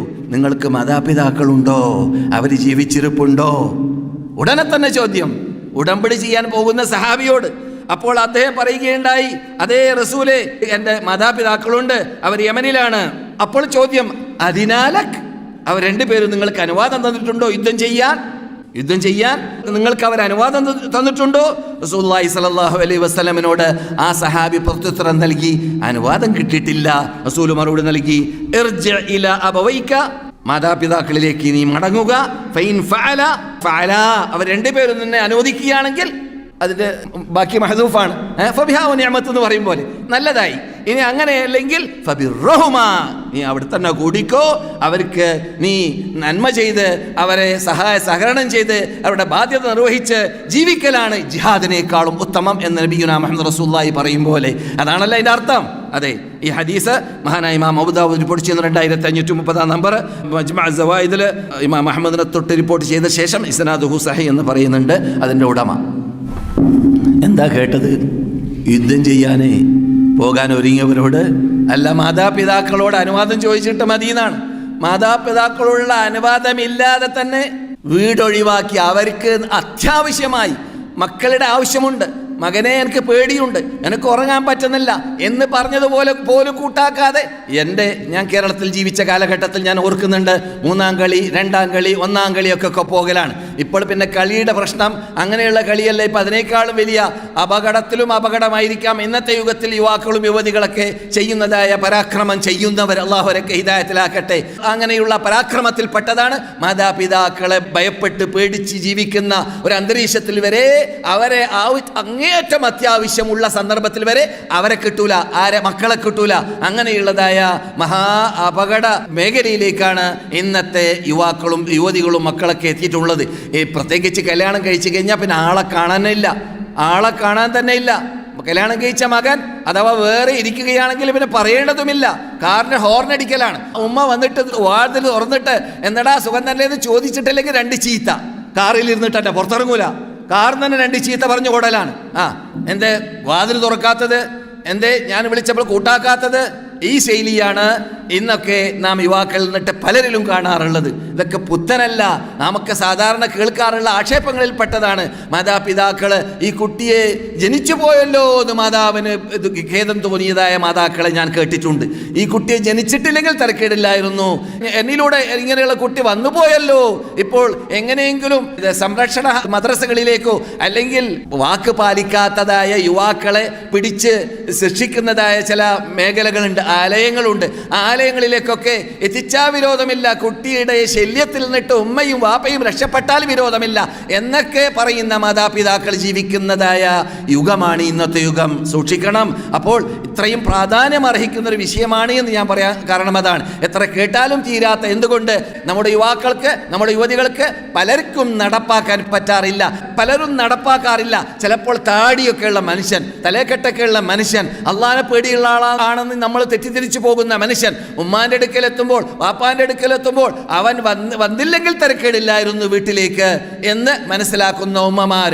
അങ്ങനെയുള്ള അപകടത്തിൽപ്പെട്ടവരുടെ കഥ, കേസ് ഇവൻ പലപ്പോഴും കേട്ടതായിട്ട് പല ക്ലാസ്സുകളിലും ഞാൻ പറഞ്ഞിട്ടുണ്ട്. എന്തുകൊണ്ട് സംഭവിക്കുന്നു? ശിക്ഷണം വേണ്ടതുപോലെ ലഭിച്ചിട്ടില്ല. പഠിക്കേണ്ടതുപോലെ ഉമ്മ വാപ്പായെക്കുറിച്ച് അള്ളാഹു ഖുർആൻ ചർച്ച ചെയ്തത് എന്താണെന്ന് മനസ്സിലാക്കിയിട്ടില്ല. അപ്രകാരം തന്നെ അള്ളാഹുവിൻ്റെ റസൂൽ എങ്ങനെ ചർച്ച ചെയ്തു എന്നതും മനസ്സിലാക്കിയിട്ടില്ല. അപ്രകാരം തന്നെ സഹാബാക്കളൊക്കെ എങ്ങനെ നടപ്പാക്കി, അവരൊക്കെ മാതാപിതാക്കളെ ആദരിച്ച ബഹുമാനിച്ച ശൈലി എന്താണ് എന്നതൊന്നും പഠിച്ചിട്ടില്ല. സലഫ് സാലിഹ്യങ്ങൾ എന്നിട്ട് പലരുടെയും ഹിസ്റ്ററി എൻ്റെ മുമ്പിൽ വിട്ടുകിടന്നതായിട്ട് ഓർക്കുന്നു. അവർ മീതെ നടക്കൂല, താഴെ ഉമ്മയാണെങ്കിൽ, താഴെ വാപ്പയാണെങ്കിൽ മീതെ നടക്കൂല, താഴെ വാപ്പയുണ്ടല്ലോ, താഴെ ഉമ്മയുണ്ടല്ലോ എന്ന് മനസ്സിലാക്കിയിട്ട് പേടിച്ചിട്ട്, മനസ്സിലായില്ലേ? അത്രയും അവരെ ബഹുമാനിക്കൽ, ആദരിക്കലായിരുന്നു. 2 നിലയുള്ള വീടാണെങ്കിൽ. അങ്ങനെയുള്ള താബിഈങ്ങളുടെ ചരിത്രം എൻ്റെ മുമ്പിൽ വിട്ടുകിടന്നതായിട്ട് ഓർക്കുന്നുണ്ട്. ആളെ പേര് ഓർക്കുന്നില്ലെങ്കിലും പറഞ്ഞു വരുന്നത് അങ്ങനെയുള്ള ആ നല്ല സുന്ദരമായ ആ സലഫ് സാലിഹുകളുടെ ജീവിതത്തിലേക്ക് നാം ഇന്നത്തെ കാലഘട്ടത്തിലുള്ള മക്കളുടെ ജീവിതത്തെ, മാതാപിതാക്കളോടുള്ളതായ ബാധ്യത നിർവഹിക്കുന്നതിനുള്ള വീഴ്ച കാട്ടുന്നവരുടെ ജീവിതത്തെ നാം താരതമ്യേന ഒന്ന് ബന്ധപ്പെടുത്തി നോക്കുകയാണെങ്കിൽ കടലും കടലാടിയുമായുള്ള ചേഞ്ചുകൾ നമുക്ക് കാണാവുന്നതാണ്. അത് ശരിക്ക് പഠനം ലഭിച്ചിട്ടില്ല, ശിക്ഷണം ലഭിച്ചിട്ടില്ല. ചിലപ്പോൾ മാതാപിതാക്കൾ തന്നെ കാരണക്കാരായിരിക്കാം. അവർ തന്നെ ശിക്ഷണങ്ങൾ നൽകേണ്ടതുപോലെ ചെറുപ്പത്തിൽ നൽകിയിരിക്കുകയില്ല. താലോലിച്ച് സ്നേഹിച്ച് വളർത്തണമെന്ന് ചിന്തിച്ചതല്ലാതെ അവരെ നിസ്കരിപ്പിക്കാനോ അവർക്ക് ശിക്ഷണം ചെറുപ്പത്തിൽ നടത്താനോ കഴിഞ്ഞ ക്ലാസ്സിൽ പറഞ്ഞതുപോലെ ശ്രദ്ധിച്ച് കാണുകയില്ല. അതിലൂടെ ആണ് അവർക്ക് അപകടമുണ്ടായത് എന്ന് നമുക്ക് ചില സംഭവങ്ങളിൽ നിന്നിട്ട് മനസ്സിലാക്കാം. എല്ലാ മക്കളും അങ്ങനെ തന്നെ ആയിക്കോളണമെന്നില്ല. പഠിക്കുന്നവരും പഠിച്ചവരും അഭ്യസ്ത വിദ്യരുമായവരിൽ നിന്നിട്ട് തന്നെ കേൾക്കാറുള്ള ധാരാളം കേസുകളുണ്ട്. മാതാപിതാക്കൾക്ക് നൽകേണ്ടതായ അവകാശങ്ങൾ നേടുന്നതിൽ വീഴ്ച വരുത്തിയ ആൾക്കാർ. ഇനി ഉമ്മ ഒറ്റക്കാണെങ്കിലും അങ്ങനെ തന്നെ. മുആവിയത്ത് ഇബ്നു ജഹിമ അസ്സുലമി എന്ന സഹാബി പറയുന്നു, ഞാൻ ജിഹാദ് ഉദ്ദേശിച്ചു, അള്ളാഹുവിനെ മാത്രം ലക്ഷ്യം വെച്ചുകൊണ്ട് ജിഹാദിന് വേണ്ടി പോകാൻ തീരുമാനിച്ചു, പരലോകമോക്ഷം നേടണമെന്ന ഉദ്ദേശം വെച്ചുകൊണ്ട് ഞാൻ ഇവിടെ വരാൻ തീരുമാനിച്ചു എന്ന് പറഞ്ഞപ്പോൾ റസൂൽ ചോദിച്ചു, നിന്റെ ഉമ്മയില്ലേ നിന്റെ വീട്ടിൽ? അതേ എന്ന് പറഞ്ഞു. അപ്പോൾ റസൂലുള്ളാഹി സ്വല്ലല്ലാഹു അലൈഹി വസല്ലം ഉമ്മയുടെ അനുവാദം കിട്ടാത്ത സന്ദർഭത്തിലായിരിക്കാം റസൂലുള്ളാഹി അദ്ദേഹത്തോട് പറയുന്നു, എന്നാൽ അവരുടെ അനുവാദം കിട്ടിയിട്ടില്ലെങ്കിൽ ഫബിർറഹുമ, മറ്റു ഹദീസിന്റെ സഹായത്തോടു കൂടി നിങ്ങൾ അവരെ ബിർറഹ, അവർക്ക് നൽകേണ്ട സഹായം നിങ്ങൾ നൽകുക, അതാണ് നിങ്ങൾക്ക് ഉത്തമം, എന്നല്ലാതെ ജിഹാദിന് പോകലല്ല എന്ന് റസൂലുള്ളാഹി സ്വല്ലല്ലാഹു അലൈഹി വസല്ലം പറഞ്ഞു എന്ന ഹദീസും നസായി റിപ്പോർട്ട് ചെയ്യുന്നു, ഇബ്നു മാജ റിപ്പോർട്ട് ചെയ്യുന്നു. അൽബാനി റഹ്മത്തുള്ളാഹി അലൈഹിം ജമീഅൻ ഇതിനെ സഹിയാക്കിയിട്ടുണ്ട്. സഹീഹയിൽ 2441 നമ്പർ ഹദീസിൽ. ഇതുപോലെ തന്നെ വേറൊരു ഹദീസ് കാണാൻ സാധിച്ചു. ഹദീസുകളൊക്കെ ഓതാൻ നമ്മുടെ ടൈം സഹായിക്കുന്നില്ല. ഇബ്നു ഉമർ റളിയല്ലാഹു തആല അൻഹു, അബ്ദുല്ലാഹി ഇബ്നു ഉമർ റളിയല്ലാഹു തആല അൻഹുമ റിപ്പോർട്ട് ചെയ്യുന്നു, റസൂലിൻ്റെ അടുക്കലേക്ക് വന്നതായ ഒരു സഹാബി പറഞ്ഞു, ഞാൻ അനുവാദമൊക്കെ ചോദിച്ച് വന്നതാണ്, പക്ഷെ ഞാൻ വന്നപ്പോൾ 2 കരയാണ്. റസൂലുള്ളാഹി പറഞ്ഞു, മടങ്ങിപ്പോ, അവരെ ചിരിപ്പിച്ചിട്ട് മടങ്ങി വന്നാൽ മതിയെന്ന്. ആ കരഞ്ഞ മാതാപിതാക്കളെ ചിരിപ്പിക്കുന്നത് വരെ അനുവാദമില്ല. എന്തിന്? യുദ്ധം ചെയ്യാൻ. അത് ഇബ്നു ഉമർ റിപ്പോർട്ട് ചെയ്യുന്നതായ വേറൊരു ഹദീസാണ്. അതും ഇബ്നു മാജ റിപ്പോർട്ട് ചെയ്യുന്നു. സഹീഹ് ഇബ്നു മാജ ലിൽ അൽബാനി 2782 നമ്പർ ഹദീസാണ്. ഇതിപ്പോൾ ദുനിയാവിലുള്ള ബാധ്യതയെക്കുറിച്ചാണ് പറഞ്ഞത്. എന്നാൽ പരലോകത്തിൽ ലഭിക്കാൻ പോകുന്നതായ പ്രത്യേകതയും ധാരാളമുണ്ട്. ഈ ദുനിയാവിൽ നിന്നിട്ട് തന്നെ മാതാപിതാക്കളെ സ്നേഹിക്കേണ്ടതുപോലെ സ്നേഹിച്ച് അവർക്ക് ചെയ്യേണ്ടതായ ബാധ്യതകൾ നിർവഹിച്ച വിഭാഗം ഈ ദുനിയാവിൽ അവർക്ക് അല്ലാഹു സുബ്ഹാനഹു വ തആല നൽകുന്ന പദവികളിൽപ്പെട്ടതാണ്. നന്നായി മാതാപിതാക്കൾക്കുള്ള സ്നേഹം സ്ഥാപിക്കുന്നതോടൊപ്പം അള്ളാഹിൻ്റെ ബാധ്യതയിൽ വീഴ്ച വരുത്താതെ ജീവിക്കുകയാണെങ്കിൽ അവർ പ്രാർത്ഥനയ്ക്ക് ഉത്തരം കിട്ടുന്ന വ്യക്തികൾ വരെ ആവാൻ സാധ്യതയുണ്ട് എന്നതിലേക്ക് സൂചന നൽകുന്ന ഹദീസ് മുസ്ലിം റിപ്പോർട്ട് ചെയ്യുന്നതായിട്ട് കാണാൻ സാധിച്ചു. സഹീഹ് മുസ്ലിമിൽ 2542 ഹദീസിൽ മഹാനായ ഉമർ ഇബ്നുൽ ഖത്താബ് റളിയല്ലാഹു തആല അൻഹു ആണ് റിപ്പോർട്ടകൻ. റസൂലുള്ളാഹി സ്വല്ലല്ലാഹു അലൈഹി വസല്ലം ഒരു വ്യക്തിയെക്കുറിച്ച് പരിചയപ്പെടുത്തി. ഖൈറുത് താബിഈൻ, താബിഈങ്ങളിൽ ഉത്തമനായ വ്യക്തി എന്ന പേരിൽ അദ്ദേഹത്തെ റസൂലുള്ളാഹി സ്വല്ലല്ലാഹു അലൈഹി വസല്ലം വാഴ്ത്തി പുകഴ്ത്തി പറഞ്ഞു. ഒരു ഖൈറുത് താബിഈൻ, താബിഈങ്ങളിൽ ഉത്തമനായ ഒരു വ്യക്തിയെ അദ്ദേഹം മുറാദ് ഗോത്രത്തിൽ അതിൻ്റെ കീഴ് ഉപഗോത്രം കർണി എന്ന, ഇപ്പോൾ നാം കേൾക്കാറുണ്ടല്ലോ കർണി എന്നൊക്കെ ചില കുടുംബത്തിനെ ചേർത്തിട്ട് ആ കർണി എന്ന് പറയുന്നത് തായിഫ ഭാഗത്തുള്ള നാട്ടിൻ്റെ പേരാണ്. ആ നാട്ടിലുള്ളതായ കബീലുകളുടെ പേരാണ്. പണ്ടൊക്കെ അത് യമൻ എന്നാണ് പറയുക. ആ യമൻ ഭാഗത്തിൽ നിന്നിട്ട് റസൂലുള്ളാഹി സ്വല്ലല്ലാഹു അലൈഹി വസല്ലം ഉമറോട് പറഞ്ഞു, താബിഈങ്ങളുടെ സയ്യിദായിട്ട് ഇവിടെ വൈസുൽ ഖർനി എന്ന പേരിലുള്ളതായ ഒരു വ്യക്തിയെ നിങ്ങൾ കണ്ടു കഴിഞ്ഞാൽ അദ്ദേഹത്തിനോട് നിങ്ങൾ അള്ളാഹുവിനോട് എനിക്ക് വേണ്ടി നിങ്ങൾ പൊറുക്കലിനെ ചോദിക്കണമെന്ന് ആവശ്യപ്പെടുക. അദ്ദേഹം ഒരു അത്ഭുത മനുഷ്യനാണെന്ന് റസൂൽ പരിചയപ്പെടുത്തും പോലെ. എന്താണത്? അദ്ദേഹം ഈ പറഞ്ഞ കുടുംബക്കാരനാണ്. അദ്ദേഹത്തിൻ്റെ ശരീരത്തിൽ സകലം വെള്ളപ്പാണ്ട് രോഗം പിടിപെട്ടിരുന്നു. അതിൽ നിന്നിട്ട് ഒരു ദിർഹമിൻ്റെ അത്ര മാത്രമുള്ള സ്ഥലം ഒഴിച്ച് ബാക്കിയുള്ളതൊക്കെ സുഖപ്പെടുകയും ചെയ്തു. അദ്ദേഹം ചെയ്ത നന്മ എന്തായിരുന്നു? അദ്ദേഹത്തിൻ്റെ ജീവിതത്തിൽ അദ്ദേഹത്തിൻ്റെ ഉമ്മാക്ക് നന്നായി ബിർറ് ചെയ്ത് ജീവിച്ചതായ ഒരു വ്യക്തിത്വമായിരുന്നു, നന്മ ചെയ്ത് ജീവിച്ചതായ ഒരു വ്യക്തിത്വമായിരുന്നു. അത് കാരണത്താൽ അല്ലാഹു സുബ്ഹാനഹു വ തആല അദ്ദേഹത്തിൻ്റെ പ്രാർത്ഥന സ്വീകരിച്ചു. അദ്ദേഹത്തിൻ്റെ വെള്ളപ്പാണ്ട് രോഗം മാറ്റുകയും ചെയ്തു. വെള്ളപ്പാണ്ട് രോഗമുണ്ടായി, അത് മാറിയിട്ട് ശേഷിക്കാത്ത ഭാഗം ഉണ്ടായിരുന്നു എന്നതിലേക്കാണ് തെളിവായി അലാമത്തായിട്ടുള്ള ഭാഗം ഒരു ദിർഹമിൻ്റെ അത്ര ഇപ്പോഴും ശേഷിക്കുന്നുണ്ട്. ഇതൊക്കെ ഉറപ്പാക്കിയ ശേഷം മഹാനായ ഉമർ ഇബ്നുൽ ഖത്താബ് റളിയല്ലാഹു തആല അൻഹു യമനിൽ നിന്ന് മദദ് വരുമ്പോൾ സഹായമായിട്ട് ജിഹാദിന് വേണ്ടിയും മറ്റും സഹായമായിട്ട് മുസ്ലിങ്ങളായ ജനങ്ങളിൽ നിന്നിട്ട് മദീനയിലേക്ക് സഹായം വരുന്ന സന്ദർഭത്തിൽ ഹജ്ജ് സീസണിൽ അന്വേഷിച്ച് കണ്ടുപിടിച്ചു, ആളെ കണ്ടെത്തി അയാളോട് പ്രാർത്ഥിക്കാൻ വേണ്ടി പറയുകയും റസൂലുള്ളാഹി പറഞ്ഞതായ സന്തോഷ വാർത്തകൾ പറയുകയും നിങ്ങൾ എവിടേക്കാ പോകുന്നത് എന്ന് ചോദിച്ചു. ഇതൊക്കെ മുസ്ലിം റിപ്പോർട്ട് ചെയ്യുന്ന ഹദീസിന്റെ വിശദീകരണത്തിലുള്ളതാണ്, ഞാൻ നീട്ടിവലിച്ച് പറയുന്നില്ല. പറഞ്ഞു, ഞാൻ കൂഫയിലേക്കാണ് പോകുന്നത്. എന്നാൽ കൂഫയിലുള്ളതായ എൻ്റെ ആമിലിനോട് അഥവാ ഗവർണറോട് ഞാൻ നിങ്ങൾക്ക് വേണ്ട എല്ലാ ഒത്താശകൾ ചെയ്യാൻ കൽപ്പിക്കട്ടെ. അദ്ദേഹം പറയുകയുണ്ടായി, വേണ്ട, ഞാൻ നാടന്മാരുടെ കൂടെ ജീവിച്ചോളാം, എനിക്കതിൻ്റെ ആവശ്യമില്ല എന്ന് അദ്ദേഹം പ്രത്യുത്തരം നൽകിയെന്നാണ് ഹദീസിന്റെ പരിപൂർണതയിൽ കാണുന്നത്. പഠിക്കുന്നത് ഈ വിഷയത്തിൽ നിന്നിട്ട് എന്താണ്? നാം പ്രാർത്ഥനയ്ക്ക് വരെ ഉത്തരം കിട്ടുന്നതായ സഹാബാക്കളിൽപ്പെട്ട ഉമർ ഇബ്നുൽ ഖത്താബ് വരെ നിങ്ങളുടെ ദൃഷ്ടിയിൽ അദ്ദേഹം പെട്ടാൽ നിങ്ങൾ അദ്ദേഹത്തോട് എനിക്ക് വേണ്ടി അള്ളാഹിനോട് പ്രാർത്ഥിക്കൂ എന്ന് ചോദിക്കാൻ അർഹനായി മാറാനുള്ളതായ പദവിയിലേക്ക് ബിർറ് അഥവാ നന്മ മാതാപിതാക്കൾക്ക് ചെയ്യുമ്പോൾ മനുഷ്യനെത്താൻ സാധിക്കുമെന്നത് ഇത് നമുക്ക് പഠിക്കാൻ പറ്റുന്നൊരു പാഠമാണ്. റസൂലുള്ളാഹി സ്വല്ലല്ലാഹു അലൈഹി വസല്ലം അദ്ദേഹത്തെക്കുറിച്ച് പറഞ്ഞപ്പോൾ പറഞ്ഞ വാക്കിൽപ്പെട്ടതാണ് ലൗ അഖ്സമ അലല്ലാഹി ലഅബറ. അദ്ദേഹം സത്യം ചെയ്തുകൊണ്ട് വല്ലതും പറഞ്ഞു കഴിഞ്ഞാൽ അതുപോലെ സംഭവിക്കും. സത്യം ചെയ്തുകൊണ്ട് വല്ലാഹി ഇന്നത് ഇവിടെ സംഭവിക്കും, അല്ലെങ്കിൽ ഇന്ന രൂപത്തിലുള്ള ആളാണ് എന്ന് അദ്ദേഹം പറഞ്ഞു കഴിഞ്ഞാൽ അത് അങ്ങനെ തന്നെ അല്ലാഹു സുബ്ഹാനഹു വ തആല സബൂരീകരിച്ചു കൊടുക്കും. അത്രയും പ്രാർത്ഥനയ്ക്ക് ഉത്തരം കിട്ടുന്ന കഴിവുള്ള വ്യക്തിയായി മാറി. എന്ത് കാരണത്താൽ? മാതാവിനെ ബിർറ് ചെയ്ത് അവർക്ക് ചെയ്യേണ്ട ഒത്താശകൾ ചെയ്ത് ഇഹ്സാൻ ചെയ്ത് നന്മ ചെയ്ത് ജീവിച്ചത് കാരണത്താൽ. അതുപോലെ തന്നെ ആയിഷ റളിയല്ലാഹു തആല റിപ്പോർട്ട് ചെയ്യുന്നതായ ബിർറിൽ കൂടി ലഭിക്കുന്ന അത്ഭുതങ്ങളിൽപ്പെട്ടതാണ് റസൂലുള്ളാഹി സ്വല്ലല്ലാഹു അലൈഹി വസല്ലം പറയുന്നു, ഞാൻ സ്വർഗത്തിൽ പ്രവേശിച്ചു, കിനാവിലായിരിക്കാം. സ്വർഗത്തിൽ പ്രവേശിച്ചപ്പോൾ ഖിറാഅത്ത് നല്ല സുന്ദരമായ ഖുർആൻ പാരായണം കേട്ടു. ചോദിച്ചു, എവിടുന്ന്, എന്താണത്, ആരാണത്? പറയപ്പെട്ടു, അത് ഹാരിസത്ത് ഇബ്നു നുഅ്മാൻ റളിയല്ലാഹു തആല അൻഹുവിന്റെ ശബ്ദമാണ്. ഹാരിസത്ത് ഇബ്നു നുഅ്മാൻ സ്വർഗത്തിനകത്തേക്ക് എത്തി. അവിടെ സുന്ദരമായ ആസ്വാദ്യകരമായ ജീവിതം ജീവിക്കുന്ന ശൈലി റസൂലുള്ളാഹി സ്വല്ലല്ലാഹു അലൈഹി വസല്ലം കിനാവിൽ കൂടി കാണുകയാണ്. മനസ്സിലായില്ലേ? റസൂലുള്ളാഹി സ്വല്ലല്ലാഹു അലൈഹി വസല്ലം നമുക്ക് പഠിപ്പിക്കുന്നു, കദാലികുമുൽ ബിർ, അങ്ങനെയാണ് മനുഷ്യന് മാതാപിതാക്കൾക്ക് നന്മ ചെയ്യലിലൂടെ എത്താൻ സാധിക്കുക. അപ്പം നന്മ ചെയ്തത് കാരണത്താൽ അദ്ദേഹം സ്വർഗത്തിൽ ഖുർആൻ പാരായണം ചെയ്യുന്ന ശബ്ദം കേട്ടു ഹാരിസത്ത് ഇബ്നു നുഅ്മാനെ കുറിച്ച് എന്ന് നബിയുനാ മുഹമ്മദ് റസൂലുള്ളാഹി സ്വല്ലല്ലാഹു അലൈഹി വസല്ലം നമ്മെ പഠിപ്പിക്കുന്നു. ഹദീസ് സഹീഹാണ്, ഇസ്നാദുഹു സഹീഹ് എന്ന് ബഗവി റഹ്മത്തുള്ളാഹി അലൈഹിയുടെ ശർഹ് സുന്നയിൽ 3-ാം വാള്യത്തിൽ ഉദ്ധരിക്കുന്നതായിട്ട് കണ്ടു. അപ്പോൾ പറഞ്ഞു വരുന്നത് എത്രയും വലിയ പദവിയിലേക്കാണ് മനുഷ്യൻ ബിർറ് ചെയ്യേണ്ടതുപോലെ ചെയ്തു കഴിഞ്ഞാൽ എത്തുന്നത്. ഇബ്നു ഉമർ റിപ്പോർട്ട് ചെയ്യുന്ന മർഫൂആയിട്ട് അഥവാ റസൂലുള്ളാഹി സ്വല്ലല്ലാഹു അലൈഹി വസല്ലമയെ തൊട്ട് ബിർറു ആബാഅക്കും തബറുക്കും അബ്നാഉക്കും, നിങ്ങളുടെ മാതാപിതാക്കൾക്ക് നിങ്ങൾ നന്മ ചെയ്താൽ നിങ്ങളുടെ മക്കൾ ഭാവിയിൽ നിങ്ങൾക്ക് നന്മയുള്ളവരായി മാറും. അല്ലെങ്കിൽ നേരെ മറിച്ച് അങ്ങനെ എത്രയോ സംഭവങ്ങൾ നാം ഫിലിമൊന്നുമല്ല, ആക്ടിംഗ് ഒന്നുമല്ല, ഊഹാപോഹങ്ങളൊന്നുമല്ല, സംഭവങ്ങൾ കേൾക്കാറുണ്ട്. എൻ്റെ അനുഭവത്തിൽ തന്നെ ഇവിടെ മദീനയിൽ ഈ സംരക്ഷണ ഹാളുണ്ടല്ലോ, സംരക്ഷണ ഹാളിലേക്ക് കൊണ്ടുവന്നതായ വ്യക്തിയോട് ആ വ്യക്തിയെ നോക്കിയിട്ട് അവിടെ ജോലി ചെയ്യുന്ന വ്യക്തി പറയുകയുണ്ടായി, നിന്റെ വാപ്പയെ ഇവിടെ പണ്ട് നീ കൊണ്ടുവന്നിരുന്നു, നിന്റെ വാപ്പയെ നീ പണ്ട് ഇവിടെ കൊണ്ടുവന്നിരുന്നു, അതുകൊണ്ടാണ് നിന്റെ മകൻ നിന്നെ കൊണ്ടുവന്നത് ഇവിടേക്ക്. വാപ്പ പണ്ട് കൊണ്ടുവന്ന ആ മനുഷ്യനോട് ജീവിച്ചിരിക്കുകയാണ്. അതുകൊണ്ട് മൂപ്പർക്ക് ഓർമ്മ വന്നു ഈ മനുഷ്യൻ ആരാണെന്ന്. എന്ത്, ഇവന്റെ വാപ്പയെ വീട്ടിൽ സംരക്ഷിക്കാൻ, വാപ്പയ്ക്ക് വേണ്ടതായ ഒത്താശകൾ ചെയ്യാൻ തയ്യാറില്ലാത്തത് കൊണ്ട് സംരക്ഷണ ഹാളിലേക്ക് കൊണ്ടുപോയി വലിച്ചെറിഞ്ഞതാണ് ഈ മനുഷ്യൻ. ഇപ്പോൾ എന്ത് ചെയ്തു? ഇവന്റെ മകൻ അങ്ങനെ തന്നെ കാട്ടി.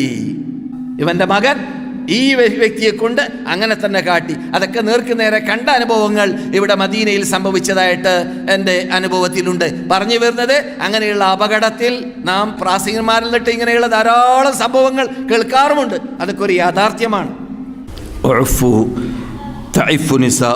എന്ന ഹദീസിന്റെ പരിപൂർണത, അന്യ സ്ത്രീകളെ അന്യപുരുഷന്മാരെ ദ്രോഹിക്കാതിരിക്കുകയാണെങ്കിൽ, മർദ്ദിക്കാതിരിക്കുകയാണെങ്കിൽ, അവരെ അനിസ്ലാമിക നോട്ടങ്ങൾ നോക്കാതിരിക്കുകയാണെങ്കിൽ, അവരുടെ ഭാര്യമാരെ, അവരുടെ കീഴിലുള്ള സ്ത്രീകളെ അല്ലാഹു സുബ്ഹാനഹു വ തആല സംരക്ഷിക്കും. നേരെ മറിച്ചാകുമ്പോൾ എന്താണ് സംഭവിക്കുക? പറഞ്ഞു വരുന്നത്, നാം മറ്റുള്ള സ്ത്രീകളുടെ അഭിമാനത്തെ നാം സംരക്ഷിച്ചാൽ നമ്മുടെ അഭിമാനമാകുന്ന സ്ത്രീകളെ അള്ളാഹ് സംരക്ഷിക്കും എന്ന് മൊത്തത്തിൽ മനസ്സിലാക്കി വെച്ചാൽ മതി.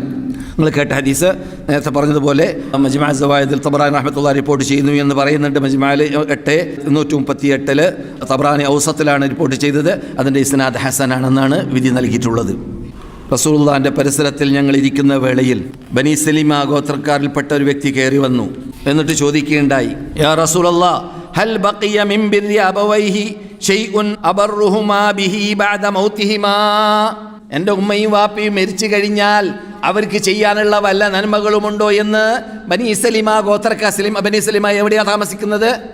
ഖിബിലത്തൈനാണ് അവരുടെ നാട്. നമ്മൾ പരിചയപ്പെടുത്തി തന്നിട്ടുണ്ടല്ലോ അല്ലേ? ബനി സലിമ ഗോത്രക്കാരുടെ നാടാണ് എന്ത്? ഖിബിലത്തൈൻ. ആ ഭാഗത്തിൽ നിന്നിട്ട് ഒരു സഹാബി വന്നിട്ട് റസൂലുള്ളാഹി സ്വല്ലല്ലാഹു അലൈഹി വസല്ലമയോട് ചോദിക്കുകയുണ്ടായി. അപ്പോൾ റസൂലുള്ളാഹി മറുപടി നൽകുന്നു, അസ്സലാത്തു അലൈഹിമാ, മരണപ്പെട്ട് കഴിഞ്ഞാൽ അവർ രണ്ടു പേർക്ക് വേണ്ടി നിങ്ങൾ പ്രാർത്ഥിക്കുക, നമസ്കരിക്കുക. നമസ്കാരത്തിലൂടെയുള്ള സലാത്താവട്ടെ, പൊതുവെയുള്ള പ്രാർത്ഥന ആവട്ടെ, അതൊക്കെ അതിൽപ്പെടും. കാരണം അസ്സലാ എന്ന വാക്കിൻ്റെ അർത്ഥം ഏത് ഭാഷയിലും പ്രാർത്ഥന എന്നതാണ്. അസ്സലാത്തു അലൈഹിമാ വൽ ഇസ്തിഗ്ഫാറു ലഹുമാ, അവർക്ക് വേണ്ടി പൊറുക്കലിനെ ചോദിക്കുക. വയിൻഫാദു അഹദിമാ, അവർ വല്ലരോടും ഉടമ്പടി നൽകിയിട്ടുണ്ടെങ്കിൽ ആ ഉടമ്പടി നാം പരിപൂർണമാക്കി കൊടുക്കുക, അത് നടപ്പാക്കി കൊടുക്കുക. മിൻ ബഅദിഹിമാ, അവരുടെ കാലശേഷം. വസിലത്തുർ റഹ്മില്ലത്തി ലാ തുസലു ഇല്ലാ ബിഹിമാ, അവരിലൂടെ നിങ്ങളിലേക്ക് എത്തിയതായ എന്തെല്ലാം ബന്ധങ്ങൾ, കുടുംബ ബന്ധങ്ങളുണ്ടോ അവരോടെല്ലാം നിങ്ങൾ ബന്ധം പുലർത്തിക്കൊണ്ടേ ഇരിക്കുക. മാതാപിതാക്കൾ വഴിയായിട്ടുള്ള ബന്ധങ്ങളുണ്ടല്ലോ, ആ കുടുംബത്തോട് മുഴുവനും നാം ബന്ധം പുലർത്തിക്കൊണ്ടേ ഇരിക്കുക. വഇക്റാമു സദീഖൈഹിമാ, ഞാൻ നേരത്തെ സൂചിപ്പിച്ചതുപോലെ ക്ലാസിന്റെ തുടക്കത്തിൽ, വഇക്റാമു സദീഖൈഹിമാ, അവരുടെ ചങ്ങാതിമാർ, സ്നേഹിതന്മാർ, അവരെ ബഹുമാനിക്കുക, ആദരിക്കുക. മനസ്സിലായില്ലേ? ഇത് അബൂദാവൂദ് റിപ്പോർട്ട് ചെയ്യുന്നു 5142, ഇബ്നു മാജ റിപ്പോർട്ട് ചെയ്യുന്നു 3664, ഇമാം അഹ്മദും അതുപോലെ മറ്റുള്ള പണ്ഡിതന്മാർ, നമ്മുടെ നേതാക്കൾ റിപ്പോർട്ട് ചെയ്തതാണ്. ഇസ്നാദ് സഹീഹാണ്. സമയം സമാപിക്കാൻ പോവാണ്. ഇബ്നു ഉമർ റളിയല്ലാഹു തആല അൻഹു ഒരവസരത്തിൽ മക്കയിൽ ഇങ്ങനെ അദ്ദേഹത്തിൻ്റെ കഴുതയുടെ മീതെ പോവാണ്. മുസ്ലിം റിപ്പോർട്ട് ചെയ്യുന്ന ഹദീസാണ്. വഴിയിൽ കൂടി അപ്പോൾ ഒരാളെ കണ്ടു. അദ്ദേഹത്തിനോട് ഒരു അറാബി നാടൻ മനുഷ്യൻ, ഗ്രാമീണർ, ആ ഗ്രാമീണരെ കണ്ടപ്പോൾ അസ്സലാമു അലൈക്കും എന്ന് സലാം പറഞ്ഞു. സലാം പറഞ്ഞതിൻ്റെ ശേഷം നിർത്തിയില്ല. സലാം പറഞ്ഞിട്ട് മൂപ്പര് കഴുതേന്ന് ഇറങ്ങി, എന്നിട്ട് അയാളെ കഴുതയുടെ മീതെ കയറ്റി. അന്നത്തെ ബെൻസ് അതാണ്, മനസ്സിലായില്ലേ? മൂപ്പരുടെ കൂടെയുള്ള ബെൻസ് അതാണ്. ആ ബെൻസിൻ്റെ മീതെ കയറ്റിയതിൻ്റെ പുറമെ നിർത്തിയില്ല, മൂപ്പരുടെ തലയിലുള്ളതായ അമാമത്തും കൊടുത്തു. അപ്പോൾ പണ്ടേ സഹാബാക്കൾക്കും അതുപോലെ തന്നെ അറബികൾക്കൊക്കെ അമാമ ഉണ്ടായിരുന്നു. തല മറക്കുക അവരുടെ അറബി സ്വഭാവമാണ്. അവർക്ക് തല മറക്കാതെ ജീവിക്കാൻ പറ്റുള്ളൂ. ഇവിടുത്തെ ചുറ്റുപാടും അങ്ങനെ തന്നെയാണ്. ചുഴലിക്കാറ്റപ്പോൾ ഉണ്ടായിക്കൊണ്ടേയിരിക്കും. അതുകൊണ്ട് തന്നെ ഈ ഉത്ര പോലത്തതായ പ്രത്യേക വസ്ത്രങ്ങൾ തിരഞ്ഞെടുക്കപ്പെട്ട് തന്നെ അങ്ങനെയുള്ള ഉബാറുകളിൽ നിന്നിട്ട്, പൊടി പടലങ്ങളിൽ നിന്നിട്ട് രക്ഷപ്പെടാൻ വേണ്ടിയായിരിക്കാം, അല്ലാഹു അലം. അത് പറക്കാതിരിക്കാൻ വേണ്ടി ചുഴലിക്കാറ്റ് വരുമ്പോൾ അതിന് കെട്ടും പണ്ടുണ്ടായിരുന്നു. ആ കെട്ട് പിന്നെ എന്തായി മാറി? കറുത്ത കെട്ടായി, ഫാഷനായി മാറുകയും ചെയ്തു എന്നാണ് മനസ്സിലാക്കാൻ പറ്റുന്നത് ചരിത്രത്തിലൂടെ. ഏതായാലും പണ്ട് തന്നെ ഉള്ളതാണ് ഇമാമ അറബികളുടെ ഇടയിൽ. അതുകൊണ്ട് ഒരു നാടൻ പതിവാണെന്നുള്ള രൂപത്തിൽ മുസ്ലിം നേതൃത്വം വഹിച്ച ഒരു പതിവായി വന്നൊരു കാര്യമാണെന്ന് മനസ്സിലാക്കിയിട്ടെങ്കിലും നാം തൗഹീദ് ഉൾക്കൊള്ളുന്നവർ തൗഹീദ് ഉൾക്കൊണ്ട് കഴിഞ്ഞാൽ മീതെയുള്ള തലപ്പാവ് താഴെ ഇറക്കി വെക്കലല്ല, മറിച്ച് അതുണ്ടായിക്കോട്ടെ നമ്മുടെ നേതാക്കളുടേതല്ലേ എന്ന് മനസ്സിലാക്കിയിട്ട് മുന്നോട്ട് അങ്ങനെ തന്നെ പോക്കായിരിക്കും നല്ലതെന്നാണ് എൻ്റെ അഭിപ്രായം. ഇബ്നു ദീനാർ പറയാണ് ഇബ്നു ഉമറിനോട്, അല്ല നിങ്ങൾ കുറെ ഒരു നാടൻ മനുഷ്യനോട്, ഒരു ഗ്രാമീണരോട് അവർക്ക് എന്തെങ്കിലും കൊടുക്കാനുണ്ടെങ്കിൽ ആ നിങ്ങൾ കയറിയിരുന്നതായ കഴുതയിൽ നിന്നിട്ട് താഴെ ഇറങ്ങി മീതെ കയറ്റിയത് തന്നെ കൂടുതലല്ലേ? അതിനും കൂടുതൽ പിന്നെ നിങ്ങളുടെ ഇമാമിയും കൊടുക്കേണ്ട ആവശ്യമുണ്ടോ? അല്പം കൊടുത്താൽ അവർക്ക് വളരെ കൂടുതൽ ലഭിച്ചു എന്ന് തോന്നുന്നവരല്ലേ അവര് എന്ന് ചോദിച്ചപ്പോൾ, നിങ്ങൾ മനസ്സിലാക്കിയതുപോലെയല്ല, എൻ്റെ വാപ്പാൻ്റെ ചങ്ങാതിയാണ് ഇദ്ദേഹം, എൻ്റെ വാപ്പയുടെ ചങ്ങാതിയാണ് ഇദ്ദേഹം, കൂട്ടുകാരനാണ് ഇദ്ദേഹം. അതുകൊണ്ട് റസൂലുള്ളാഹി സ്വല്ലല്ലാഹു അലൈഹി വസല്ലമയിൽ തന്നെ ഞാൻ കേട്ടിട്ടുണ്ട്, ഇന്ന അബറൽ ബിർരി സിലത്തുൽ വലദി അഹ്ല ഉദ്ദി അബീഹി. ഏറ്റവും നല്ല നന്മയിൽപ്പെട്ടതാണ് മാതാപിതാക്കൾക്ക് ചെയ്യുന്നത്. ആ മാതാപിതാക്കളുടെ കൂട്ടുകാരെ, ചങ്ങാതിമാരെ കാണുമ്പോൾ അവരെ ആദരിക്കുക, ബഹുമാനിക്കുക, അവരെ സ്നേഹിക്കുക, അവർക്ക് ആവശ്യങ്ങൾ നിറവേറ്റി കൊടുക്കുക. അത് വാപ്പയോടുള്ള, ഉമ്മയോടുള്ള കടമകളിൽപ്പെട്ടതാണ്. ഖദീജ റളിയല്ലാഹു തആല അൻഹ റസൂലുള്ളാഹിന്റെ ഭാര്യയായിരുന്നു, ഉമ്മയൊന്നുമല്ല. ഭാര്യ, നമ്മുടെ ഉമ്മ ഖദീജ വഫാത്തായിട്ട് അവരുടെ കാലഘട്ടത്തിന് ശേഷം എപ്പോഴെങ്കിലും റസൂലുള്ളാഹി സ്വല്ലല്ലാഹു അലൈഹി വസല്ലം വല്ല ആടോ മറ്റോ അറുത്ത് അവരുടെ മുമ്പിൽ മാംസമുണ്ടായി കഴിഞ്ഞാൽ ഓർമ്മ വരൽ ഖദീജയുടെ കൂട്ടുകാരിയാണെന്നാണ്. സഹിഹ ഹദീസിലുള്ളതാണ്, ഖദീജയുടെ കൂട്ടുകാരി. അപ്പോൾ റസൂലുള്ളാഹി അങ്ങേയറ്റം സ്നേഹിച്ചിരുന്ന റസൂലുള്ളാഹി സ്വല്ലല്ലാഹു അലൈഹി വസല്ലമയുടെ ഭാര്യ, നമ്മുടെ ഉമ്മയായ ഖദീജയുടെ കൂട്ടുകാരിയെ ഖദീജ വഫാത്തായിട്ട് എത്രയോ വർഷങ്ങൾ കഴിഞ്ഞ ശേഷം ആടറക്കുമ്പോൾ റസൂൽ മറക്കാറില്ല എന്ന് വെക്കുമ്പോൾ ഉമ്മ വാപ്പയുടെ കൂട്ടുകാരെ മറക്കാനോ? അതൊരിക്കലും പാടില്ല. അവരെ നാം സാധിക്കുമെങ്കിൽ അവർക്ക് ചെയ്യേണ്ട, പ്രത്യേകിച്ച് അവർക്ക് ആവശ്യമുണ്ടെങ്കിൽ, ആവശ്യമുള്ള സന്ദർഭത്തിൽ അവർ വന്നാൽ അവരെ തള്ളരുത്, അവരെ ആട്ടരുത്. അവർക്ക് ചെയ്യേണ്ടതായ ഒത്താശകൾ ചെയ്തു കൊടുക്കണം. അതിനെല്ലാം അല്ലാഹു സുബ്ഹാനഹു വ തആല നമുക്ക് തൗഫീഖ് നൽകുമാറാകട്ടെ. اللهم صل على محمد وعلى آل محمد. أعز الإسلام والمسلمين وأذل الشرك والمشركين وانصرنا على القوم الكافرين. يا حي يا قيوم برحمتك نستغيث ومن عذابك نستجير. لا إله إلا أنت سبحانك لك الحمد. أنت الأول فليس قبلك شيء، وأنت الآخر فليس بعدك شيء، وأنت الظاهر فليس فوقك شيء، وأنت الباطن فليس دونك شيء. فاغفر لنا ذنوبنا كلها عامة، ووفقنا لطاعتك، ووفقنا لمرضاتك، واقض عنا ديوننا وأغننا من الفقر، وبارك لنا فيما أعطيتنا، وقنا واصرف عنا شر ما قضيت. ربنا آتنا في الدنيا حسنة وفي الآخرة حسنة وقنا عذاب النار. اللهم صل على محمد وعلى آل محمد. وآخر دعوانا أن الحمد لله رب العالمين. السلام عليكم ورحمة الله وبركاته.